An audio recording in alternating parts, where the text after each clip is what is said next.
साल के नाबालिग ने 9 साल की मासूम से किया दुष्कर्म, मेडिकल में हुई रेप की पुष्टि, आरोपी गिरफ्तार। पुलिस ने दुष्कर्म और पोस्को एक्ट के तहत मामला किया दर्ज।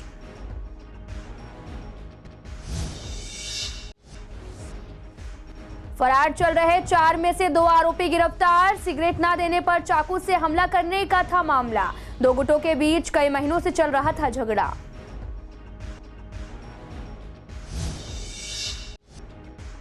दिल्ली एनसीआर में जमकर बरसे बादल, मौसम हुआ सुहाना, लेकिन लोगों को सता रहा बीमारियों का बढ़ने का खतरा।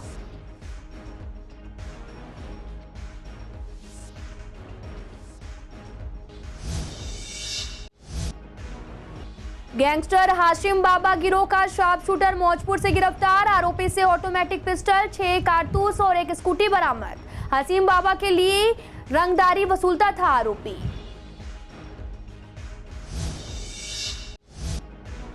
कचरा पैदा करने में उत्तर शहदरा जोन सबसे आगे, सबसे कम 500 टन कचरा पैदा करता है नरेला जोन। दिल्ली नगर निगम क्षेत्र में हर दिन निकलता है 11,000 टन कचरा।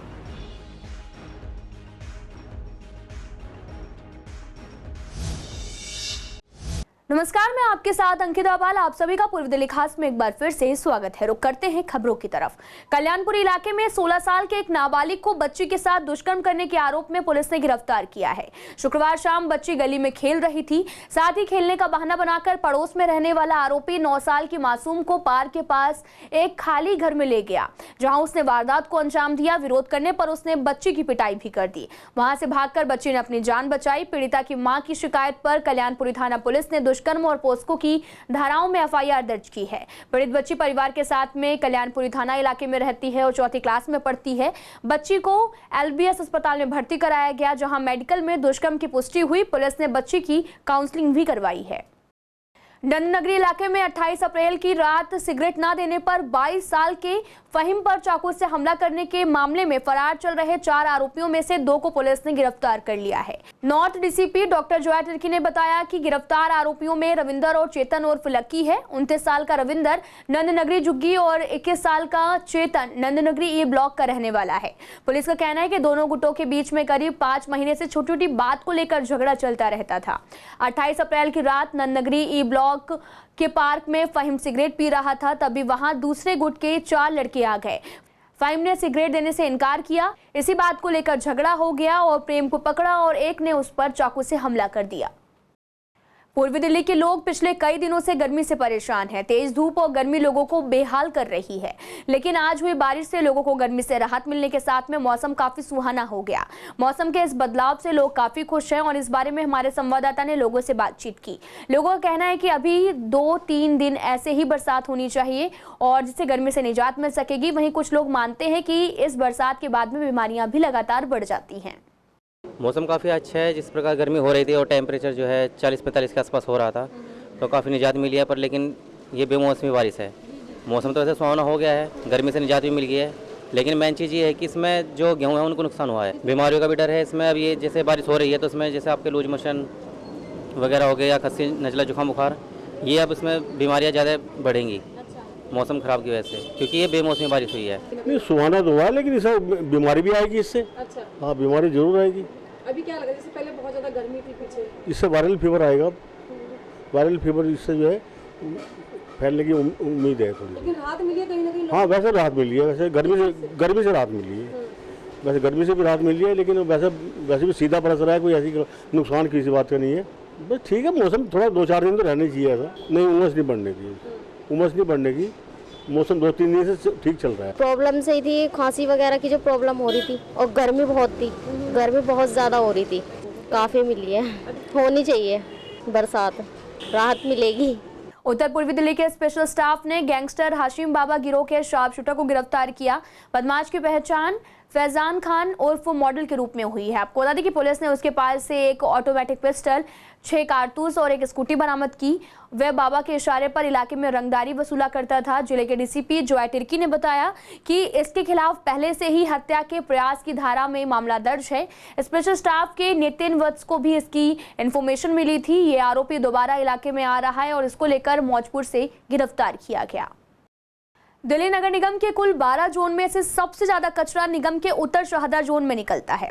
आपको बता दें कि यहां पर हर दिन 1250 टन कचरा निकलता है और इसकी तुलना में नरेला जोन में सबसे कम 500 टन कचरा निकलता है। ये बात दिल्ली प्रदूषण नियंत्रण समिति की एक रिपोर्ट में सामने आई है। समिति ने ठोस कचरा प्रबंधन को लेकर एक रिपोर्ट तैयार की।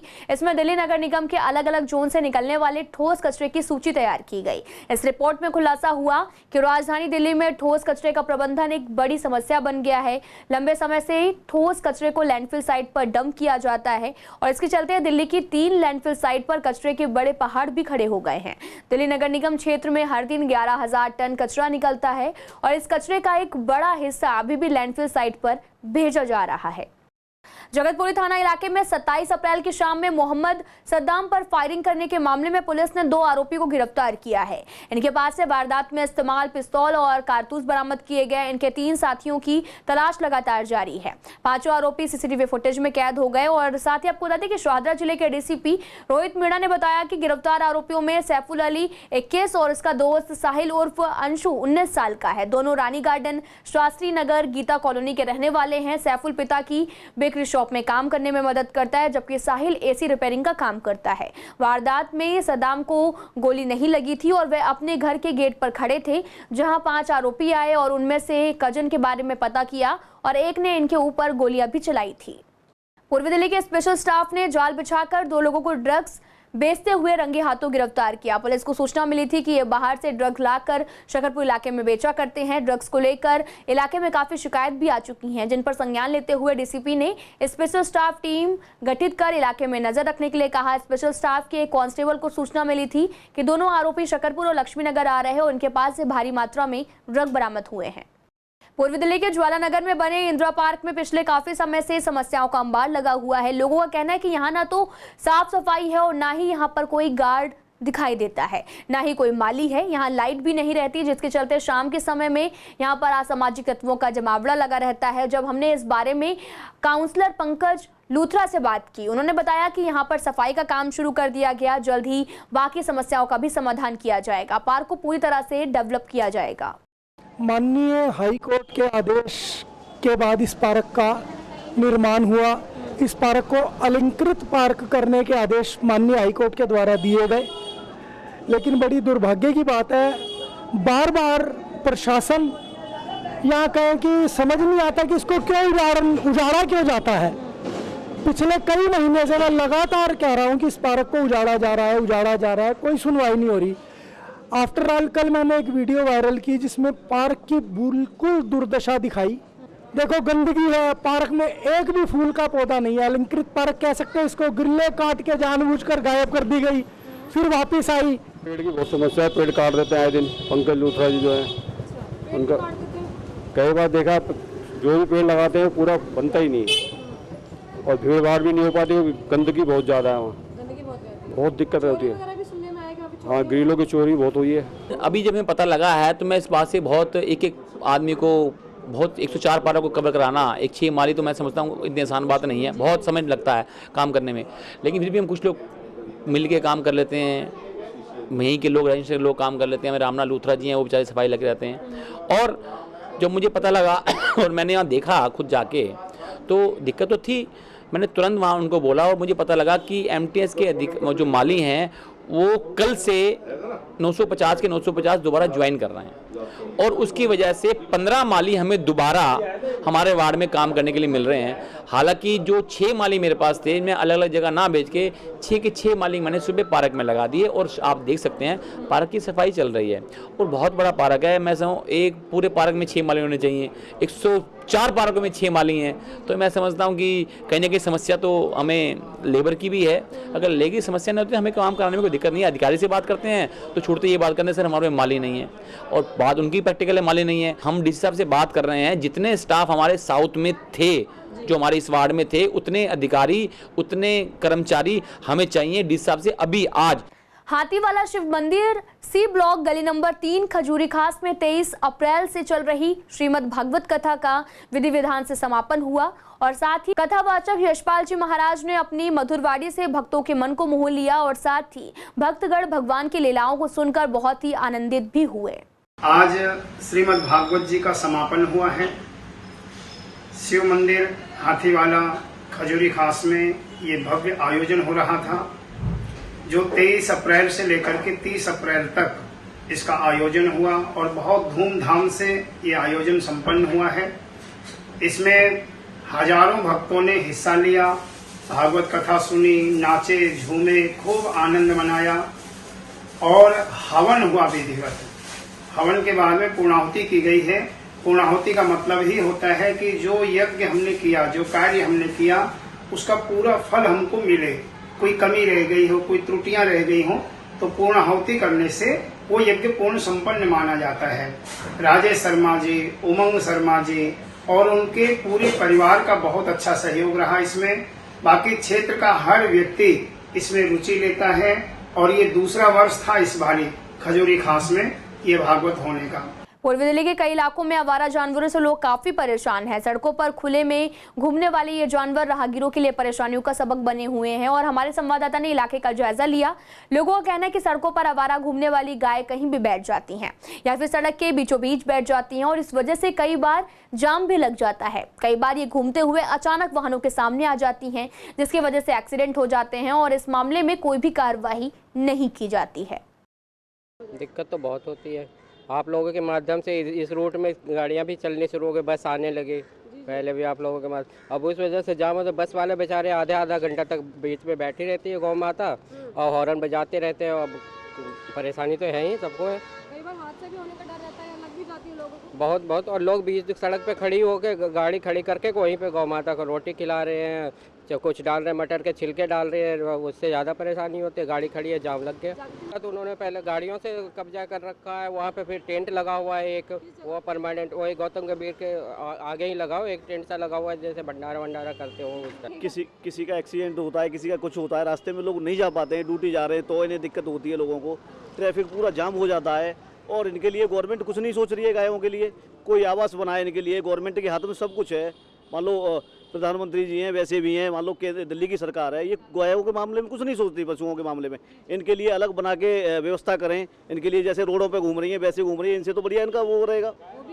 वो क्या करें जी, वो तो गाय माता हैं, वो तो घूमती हैं, वो तो पेट भरने के लिए जाएंगी कहीं ना कहीं। अब इनके लिए ऐसी सुविधा बनाई जाए ना, जो गवर्नमेंट के पास जगह पड़ी है वहाँ कर्मचारी रखें जी। यहाँ पे जैसे गाय पाल दी, वहाँ पे उनका वो हो रहा है तो आदमी उनके पास जाएगा जी। अब यहाँ पे क्या है, नहीं तो सरकार कुछ सोच रही है उनके बारे में, नहीं कुछ है। से आवारा पशुओं से बहुत ज़्यादा दिक्कतें, ट्रांसपोर्ट में लोग टकरा जाते हैं क्योंकि ये सड़कों पर लड़ते हैं और खुले घूमते हैं।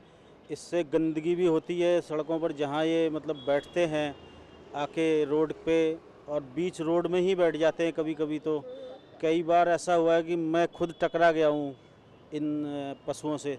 जैसे लड़ते हैं, कोई थोड़ा अगर ड्राइव करते समय नज़र इधर उधर हुई तो बस एक्सीडेंट हो जाता है फ़ौरन।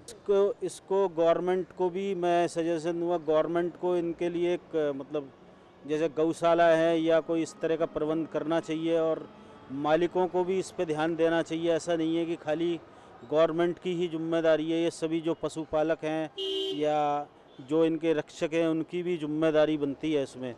तो इसमें गवर्नमेंट और जो इनके मालिक हैं उनको दोनों को इस पे ध्यान देना चाहिए। ये एक बड़ी समस्या है दिल्ली जैसे मेट्रो सिटी के अंदर। दिल्ली सरकार की ओर से कुछ दिनों पहले दिल्ली के व्यापारियों को कॉमर्शियल प्रॉपर्टी पर लगने वाले प्रॉपर्टी टैक्स से राहत देने का वादा किया गया था, लेकिन हकीकत में व्यापारियों पर टैक्स का बोझ और बढ़ा दिया गया। आलम यह है कि पिछले साल की अपेक्षा इस साल किसी व्यापारी का प्रॉपर्टी टैक्स 40% ज्यादा आया तो किसी का 50% से भी ज्यादा आया। इसे लेकर शहर के तमाम बाजारों में खलबली मच गई। इस मसले पर हमने गांधीनगर के व्यापारियों से बात की। उनका कहना था कि पिछले साल 30 जून से पहले टैक्स जमा करने पर व्यापारियों को 15% की छूट मिलती थी, लेकिन इस साल इसे घटाकर 10% कर दिया गया। इसकी वजह से प्रॉपर्टी टैक्स की राशि इस साल बढ़ा दी गई है। व्यापारियों का कहना है कि दिल्ली सरकार हमें राहत दे। जैसा कि हम बात कर रहे हैं आज टैक्स के विषय पे, तो हम लोग देखेंगे जो एमसीडी ने कमर्शियल टैक्स जो बढ़ाया था, प्रॉपर्टी टैक्स जिसे हम कहते हैं, उसमें और बढ़ोतरी हो गई है। तो हमारे व्यापारियों को सुझाव है कि जब हम लोग पेमेंट जमा करवाते हैं एडवांस में, जैसे कि 30 जून से पहले जमा कराते थे तो 15% की छूट थी, जो कि अब 10% कर दी गई है। व्यापारियों को बल्कि एडवांस पेमेंट में और छूट देनी चाहिए थी, लेकिन आपने उसको और कम कर दिया गया। ठीक उसी तरीके से रेट ऑफ टैक्स की जो रेशियो 20% थी उसको 15% कर दिया। तो व्यापारियों के ऊपर इतने टैक्स और ना बढ़ाए जाएं, और जो बल्कि और सहूलतें दे सकते हैं आप, जो व्यापारियों को और सुझाव दिए हैं उन लोगों को माने, बल्कि उन सुझावों को मानकर व्यापारियों को राहत दें। तो मेरा आपसे यही निवेदन है कि टैक्स की जो कैटेगरी है उसको चेंज करें और पुराने टैक्सों पर हमारे से टैक्स लिए जाएँ। एमसीडी में हाउस टैक्स रेट बढ़ा दिए और ऊपर से ट्रेड लाइसेंस के भी इन्होंने 3% रेट बढ़ा दिए। व्यापार वैसे ही चौपट हुए पड़े हैं, और जबकि इनको रेट नहीं बढ़ाना चाहिए था। और आम पार्टी ने तो कहा था हम आएंगे तो कोई रेट नहीं बढ़ाएंगे, और इनके मेयर बनते ही इन्होंने भारी वृद्धि कर दी हाउस टैक्स में भी और ट्रेड लाइसेंस में भी, और ये नहीं करना चाहिए था। हम सब इसका विरोध करते हैं। फिलहाल इस बुलेटिन में इतना ही। तमाम खबरों के लिए आप देखते रहिए CCN लाइव।